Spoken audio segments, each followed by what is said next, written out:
আসলে নিজের কাজে লজ্জা পাইলে চলে না। আসসালামু আলাইকুম, আমি প্রকৃতির বন্ধু। সহাল সহাল আয়া পড়ছে জ্বালা ভাঙতাম, ভাবলাম বাড়িতেই যেহেতু আছি তাইলে আব্বারে একটু হেল্প করি।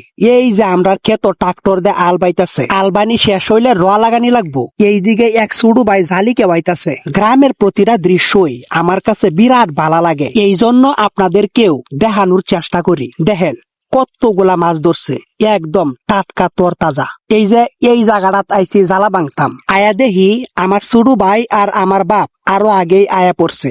আমার একটু লেট হয়ে গেছে, যাই হোক বিসমিল্লা কইয়া আমিও কাম শুরু কইরা দিলাম। এই জ্বালা ভাঙ্গা কঠিন কিছু না, ওহন অনেক বছর ধরে করি না আর কি। ছোটবেলা কত কাম করছি, তবে এই জাল হাটটাতে একটু পানি উঠে গেছে, এই জন্য কাম একটু দেরি হইতেছে। দেরি হোক, নিজের কাম দেরি হইলেও সমস্যা নাই। প্রায় ৩-৪ ঘন্টা কাম করার পরে দুপুর ১টার দিকে আমরা জ্বালা ভাঙ্গা শেষ হইছে। আজকের মতো কাজ সমাপ্ত। কুসাটি সুন্দর করে এক জায়গাত গুছাইয়া রাখলাম, কাইল আবার রোয়া লাগানি লাগবো। আমার রোয়া লাগানোর ভিডিও দেখতে চাইলে পেজটা ফলো দিয়ে রাখেন। ধন্যবাদ।